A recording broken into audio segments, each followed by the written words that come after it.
Satu bulan yang terasa singkat, tapi meninggalkan cerita yang tak akan pernah terlupakan. Kami datang ke sini dengan 1000 rasa. Ada yang bahagia, ada yang cemas, ada yang takut. Tak ada yang tahu seperti apa perjalanan ini akan berjalan. Yang kami tahu, kami punya satu tujuan untuk belajar, berbagi, dan memberi arti. Hari itu, kami melangkahkan kaki pertama kali di tanah ini.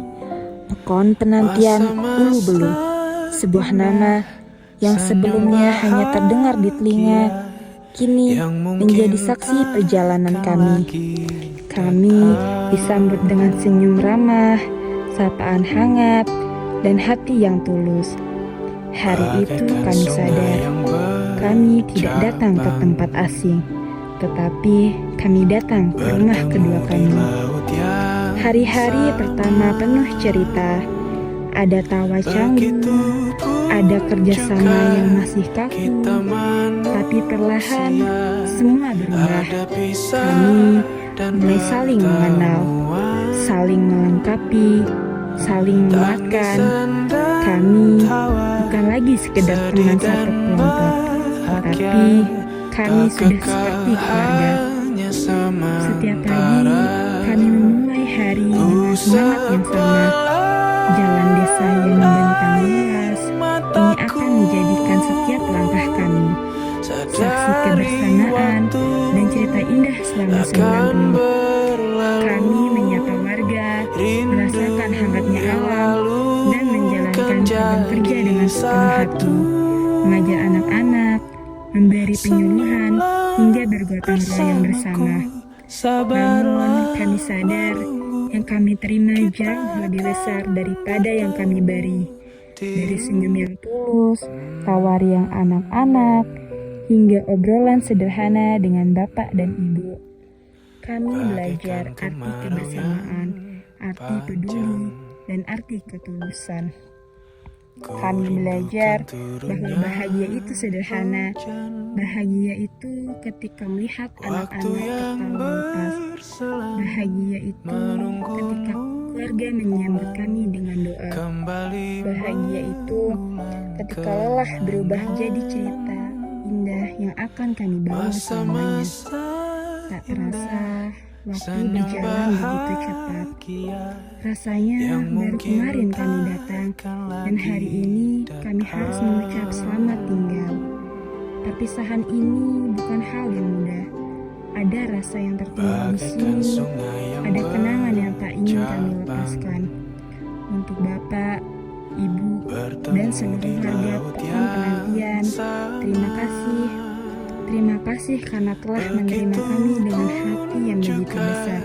Terima kasih atas keramahan, atas kebaikan, atas semua yang tak bisa kami balas dengan kata-kata.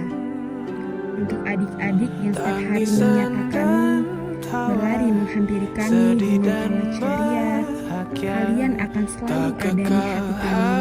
Tetaplah semangat, tetaplah rajin belajar, karena masa depan kalian lebih indah daripada sekadar tergesa-gesa dewasa. Dan untuk diri kami sendiri, semoga semua yang kita pelajari di sini, semua yang kita rasakan di sini, tak pernah hilang bersama waktu. Hari ini kami pamit, tapi kami tahu jarak hanya memisahkan raga, bukan kenangan. Pekon Penantian akan selalu menjadi bagian dari hidup kami. Kami datang sebagai mahasiswa, kami pulang sebagai keluarga. Terima kasih Pekon Penantian, terima kasih Ulu Belu. Dari kami, kelompok 63 Universitas Mala Hayati, kenangan ini akan abadi meski waktu tak pernah kembali.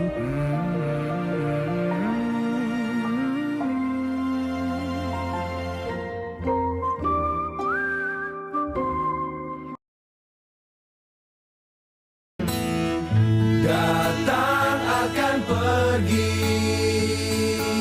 lewatkan berlalu, ada kan tiada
Sampai jumpa di lain hari, untuk kita bertemu lagi.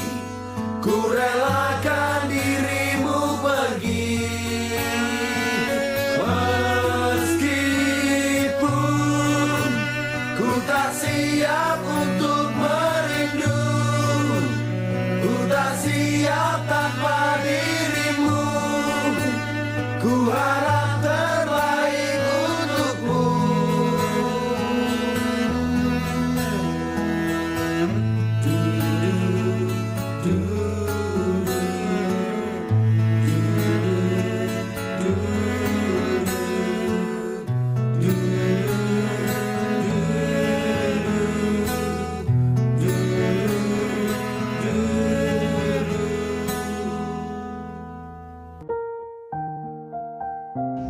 Kalau aku nggak KKL, aku nggak akan bisa ngomong depan masyarakat banyak. Kalau nggak KKN, aku nggak akan pernah ngerasain jadi ibunya 19 orang dan punya keluarga baru. Kalau nggak KKN, aku nggak akan ngerasain ngatur menu konsum untuk 30 hari. Kalau nggak KKN, aku nggak bakal ngerasain pusingnya ngatur kawan konsul selama 30 hari. Kalau aku nggak KKN, aku nggak bakal ngerasain pas tidur ngebogem Sipa dan Elsa. Kalau aku nggak KKN, aku nggak bakal dapat banyak pengalaman sekalian ini. Kalau aku nggak KKN, aku nggak bakal ngerasain mandi subuh-subuh di sini kedinginan. Kalau nggak KKN, aku nggak bakal ngerasain bangun subuh untuk masakin 20 orang. Kalau nggak KKN, aku nggak bakal tahu rasanya numpang mandi di rumah-rumah warga. Kalau nggak KKN, aku nggak bakal ngerasain naik ambulan 15 orang. Kalau aku nggak KKN, aku nggak bakal ngerasain rasanya nikah-nikahan sampai viral di mana-mana. Kalau nggak KKN, aku nggak akan lihat monyet setiap hari. Kalau nggak KKN, aku nggak akan ngerasain rasanya nyuci baju di rumah warga. Kalau aku nggak KKN, aku nggak bakalan bisa ngerasain digupekin saat di kamar mandi. Kalau nggak KKN, aku nggak akan tahu hal-hal kecil bisa jadi kenangan yang berarti. Kalau nggak KKN, aku nggak bakal ngerasain memo penuh setiap konten. Kalau nggak KKN, aku nggak bakal ngerasain